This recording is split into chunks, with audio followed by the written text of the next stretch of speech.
Welcome to ilectureonline, and here we're going to look at a very specific two-dimensional motion, namely circular motion, and we're going to look also at the associated acceleration with that circular motion. Now you may say, well, that's kind of strange. Let's say we have an object that has constant speed, so the magnitude of velocity doesn't change, just the direction changes. How can there be acceleration if the speed doesn't change, if the object doesn't start going faster or slower? Well, notice that velocity is a vector quantity. Acceleration is a vector quantity, and since we want to know the acceleration, let's say we want to find the average acceleration between going from point 1 to point 2, since the direction changes, there must be acceleration. So acceleration can be caused both by a change in speed or by change in direction. All right, so the definition would be that this is equal to the change in the velocity over the associated elapsed time. And of course, the change in velocity, that can be written as v2 minus v1 divided by the t2 minus t1, the difference in the time at those two locations. All right, now let's do that graphically. Here we have the difference of two vectors, so we can write that v2 minus v1 can be written as v2 plus the negative of v1. So let's go ahead and do that. Let's add v2 and the negative of v1. So here we have v2, and v2 looks like this. This is our v2 vector. Now we're going to add to that the negative of v1. Since v1 points directly upward, we're going to turn that around and have it point directly downward. So there is v1. And I'm assuming very small angles, of course. I made the angles here bigger so it's easier to see, but I'm assuming very, very small angles. So you can see that if I add these two together, the sum of v2 and the negative of v1, so this is actually the negative of v1, so that becomes this vector right there. So this vector is, can be represented by v2 minus v1.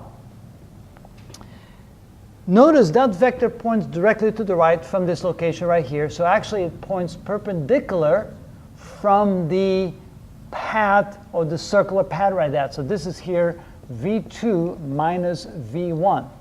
And then if we divide that by the time, now the time is simply a scalar quantity, so that can be large, that can be small. If it's small, of course, it goes rather fast. If it's large, it goes rather slow, but it doesn't matter.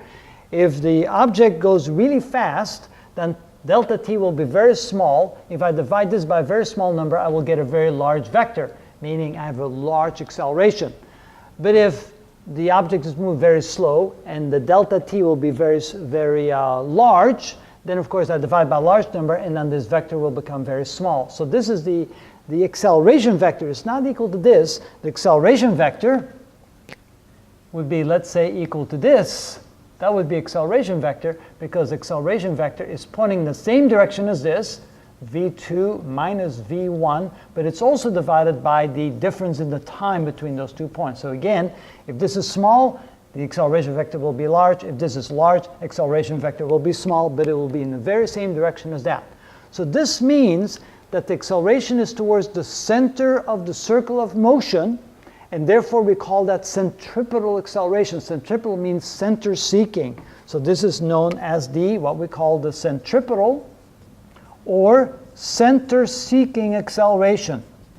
And this, of course, happens even when the object doesn't travel around a circle, simply along a curved path. So let's say that this is the path of an object, and you can see that while it's traveling this curved path, it's changing direction. And even if the acceleration is constant, the velocity is constant, you can see that the acceleration will always be perpendicular, and the amount of the acceleration, of course, depends upon how fast the curvature changes. So you see that the acceleration here becomes very, very small, virtually non-existent. Here the acceleration is actually in the opposite direction because it's center-seeking. So this is what we would call the acceleration or the instantaneous acceleration anywhere along this path due to the travel along the curvature. And all this while the speed, and I'll just put in here, speed is constant simply because of the change in the direction. And the faster the direction changes, the larger acceleration. The slower direction changes, the smaller acceleration, but always towards the center of curvature. And that's, of course, center seeking or centripetal acceleration. So here is simply a definition an understanding that whenever you go around the circular path or along a curved path, there will be an acceleration even in the absence of a change in speed, and that acceleration can be defined by the change in the vectors between two different locations, the velocity vectors divided by the time it took to go from one to the other, and of course the direction is always perpendicular to the curvature. All right, and that's how you do that.